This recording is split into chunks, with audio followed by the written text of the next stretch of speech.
Hey everyone, Dan at Ochco Bushcraft.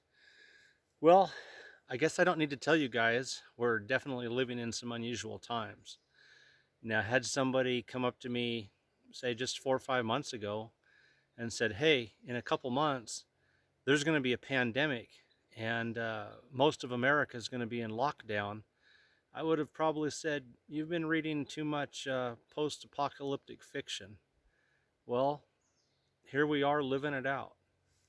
So over the past couple months, some individuals have pointed out to me that it'd be a very good idea to have a bug out bag, get home bag, and I actually don't have either.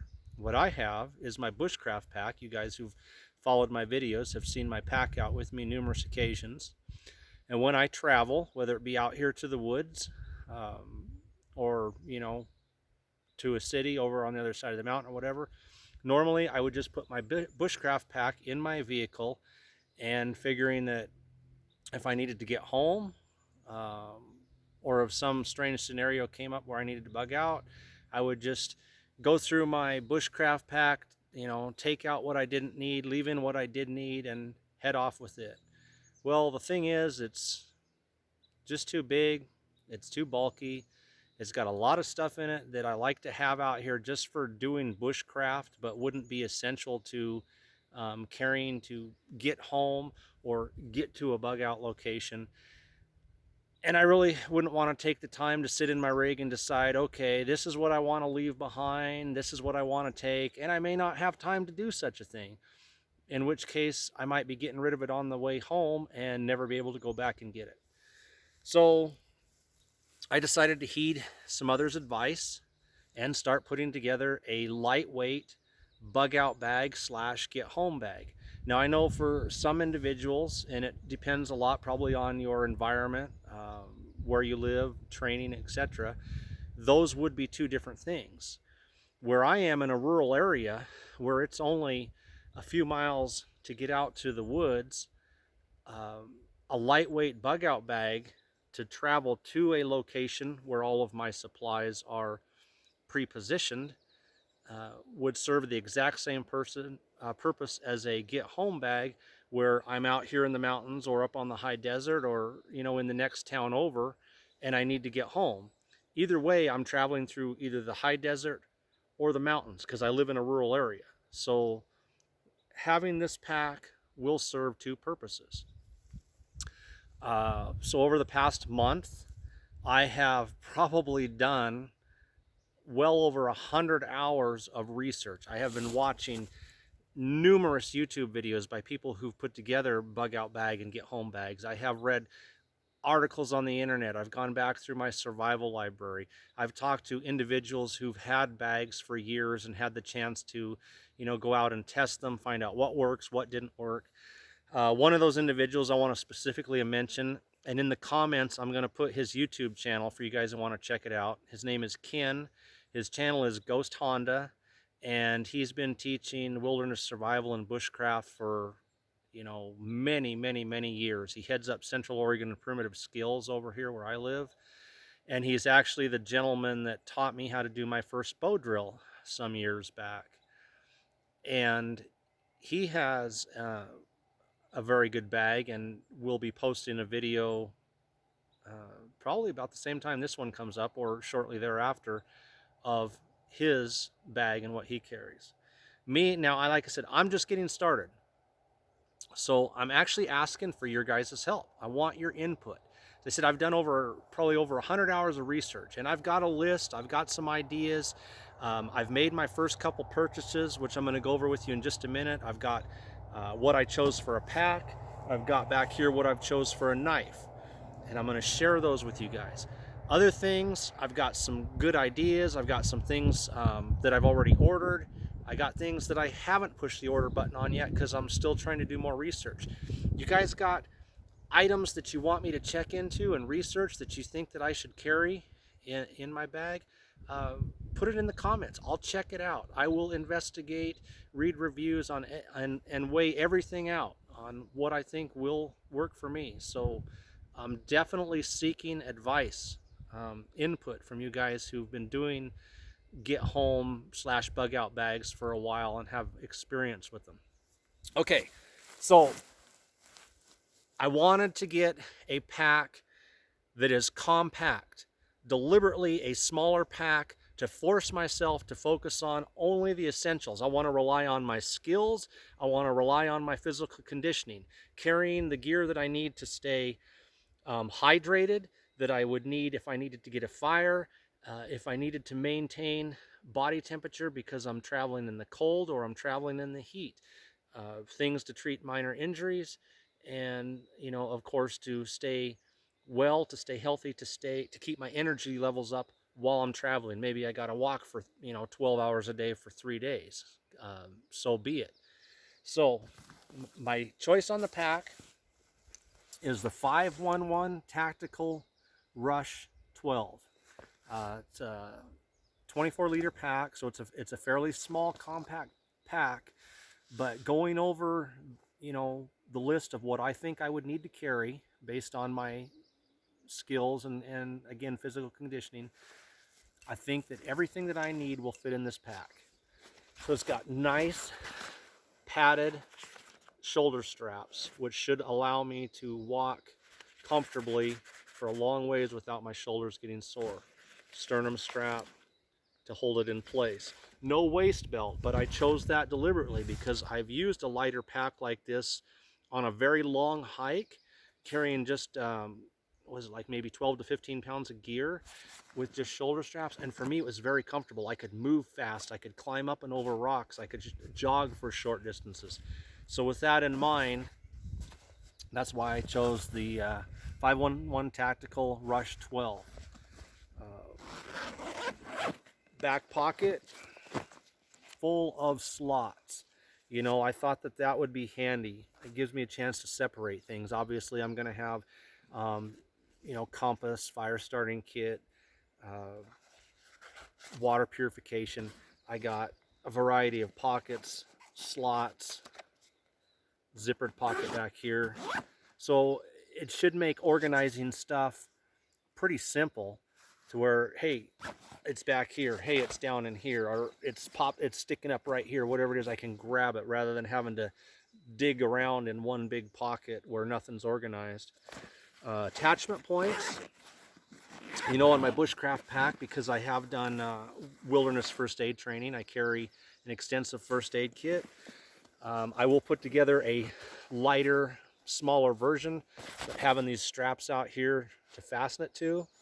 And again, on the sides, both sides, because I'm going to carry water, obviously, and I may not want it shoved down in here. I'll probably get some kind of a pouch like I do with my bushcraft pack to have water right here on the side. Side compression buckles, so I can suck the load up. It's kind of nice. Now this little pouch up here on top, they say is supposed to be for your sunglasses, but I think it'll be a tight fit, but I think I can get my cell phone down in there. So obviously if I leave my rig and just shove my cell phone in here, yeah, I'm pretty sure it'll fit, and have my phone with me. Another small pocket on the top back here, carry some items that I just want to reach in and grab out. And another reason I chose this pack is the main compartment folds all the way down, so I can lay my pack down and treat it like a suitcase. Okay, the other small packs I've used, they only zip like so far, and so I got to pull everything off the top. Then I can get down here and I can get my poncho out, for example, put my poncho on, put everything back in, and head back down the road. Okay, I open this up. My poncho's on the bottom. I pull it out. Nothing else gets moved. Zip it back up, and I'm heading out again fast. So I thought that would be, a good idea. It's got mesh pockets back here. I already grabbed just a couple things laying around the house, some insect repellent and sunblock to take out here with me in case I needed them. So I've actually got a couple things shoved in the mesh pockets, but you know, this is going to hold plenty. I want to keep it light. I'm setting a goal of, say, you know, and I may be a little off, but I'm setting a goal of right around 15 to 18 pounds with water, with food. I can run with that. I can run with 15 to 18 pounds on my back. Maybe not long distances, but I can, you know, I can sprint across a road. I can jog for probably a mile. I can hike up hills pretty fast, like what's behind me. So again, that's why I chose the smaller pack. So was it 1,000 or 1,050? I don't remember which. Sorry guys, Dianera. So it's very, very rugged. I'm going to be able to move through the brush, you know, and you know, up against things like pine cones and twigs and sticks and whatnot, and it's not going to get damaged or tore or anything. It's a very well constructed pack. It's got a padded back panel in here. On this side, there's a zippered pocket that opens up if I wanted to do a hydration pouch. For those of you who like those, I prefer the stainless steel water bottle so I can throw it in a fire. And like I said, there is a heavy pad in here, which also helps keep the back straight up and down against my back. Well padded. Nice. So this is my choice for the pack. Like I said, I've got a rough idea of what I'm going to need. Still taking suggestions, but shouldn't be a problem of fitting it all in here, or getting it all in here plus a pouch or two like the med pouch and a water bottle pouch on the outside. Okay, other item that I went ahead and got all ready to get me started, because I figured my two biggest purchases, and I wanted to jump on them right away, would be the pack, obviously, because I gotta have something to carry everything in. Second, knife. Now you guys know, and I have it on now, my Essie Hunglis 2 is my favorite survival knife. It's a big, heavy knife. So when I'm out here staying in the woods, I love to have it. It is my primary go-to knife. But as far as traveling from point A to point B, getting to where my supplies are, whether that would be home or to a bug out location out here somewhere, I want to get there again as quickly as possible. So I want a knife that's a lighter, that I could run with. It would be pretty hard to run with this, at least in the sheath that I have it set up in. It'd be flopping all over on my leg. So I wanted a more compact knife, yet built like a tank, very heavy duty, something that I can still chop with, something that I could use for self-defense, something that I could use to aid me in getting a fire going and building a shelter, and perhaps that would have another use built into the knife. So with all of that in mind, the knife I chose is the Essie 5, and this is the new 3D version, which is with the handles with the palm swell. You know, most Essie handles are flat. That's why I always replace them with G10 handles from the Knife Connection. Well, in 2020, Essie's come out with what they call 3D models of their knives, where you can already get custom handles with the palm swell in them. This one is micarta. There's also some G10, and it's very comfortable. Grabbing that palm swell, that rough texture in my hand, keep it from sliding. It is a nice knife. So I chose the Essie 5 for a couple reasons. My Becker BK10 would have also been a really good choice, but I wanted to try something new, something I had not used. 1/4 inch thick steel. Okay, so even though it's a 5-inch blade, I can choke up back here and chop good with it because it's heavy, because it's 1/4 inch steel. Razor sharp. I mean, right out of the box, just like every other Essie I bought. Shave the hair right off, no problem. You know, I'm not going to be out here doing fine carving. I'm trying to get home or to a bug out location as quickly as possible. It's an aggressive knife, you know, self-defense, again, heavy chopping. I just mentioned a dual purpose. This is a glass breaker on the back end of the SE5. It comes to a point. You guys can see that. Comes right to a point. It's a possibility. You don't know. Maybe you're in a situation where you have to break through a windshield to get out of a vehicle you're trapped in, or to get into a vehicle to get somebody else out, or to get into a vehicle to escape a situation. And just having an extra tool where I pull my knife out and bam, right through the window, you know, it just was like a deciding factor. Big, heavy blade, built like a tank. Of course, you know, you got the SE warranty and the glass breaker on the end, and it's got the Kydex sheath. So I just put this on my belt. It's not so long that it needs to be tied down to my leg. It's not gonna flop. It's got a screw right here. I pull this screw up. Now the knife will not come out at all. It's gonna stay in there. I'm gonna put this on my belt. You know, it's not, I mean, it's heavy, but it's not heavy, if you know what I mean. It's not heavy like a Hungless or a Hungless 2 or, you know, or something like that. It's not gonna swing. It's gonna stay fastened in place as I'm trying to move quickly from point A to point B, and it's gonna take care of me. So, first two items for my lightweight bug out / get home bag.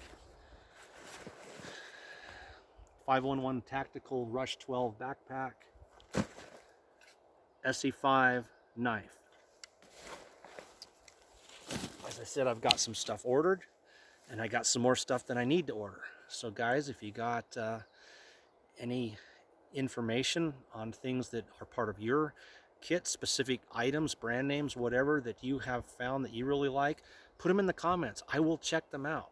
You know, obviously, I need a way to make fire. I need a way to purify water. I said I'm going to be doing my little first aid kit. I need a way to provide for myself shelter, to stay dry, to stay warm. So, got a lot to do here. And I want to add, this is part one. Okay, as when I get this all put together and I get the rest of the items in, we're going to come out, we're going to do a loadout. And I'm going to show you guys everything that I chose. Go through the whole kit with you. Unload the pack and tell you, you know, go over what the final weight was and stuff. Then I'm going to test everything. I'm not just going to put it away. And so many do this, and I'm not going to be guilty of, okay, I've got my pack. I carry it in the vehicle. Have I ever tested anything or used anything? No, I'm not going to be guilty of that. As soon as this is set up, you know what? We're going to field test this knife. We're going to field test this pack. We're going to go for some hikes out here with this pack.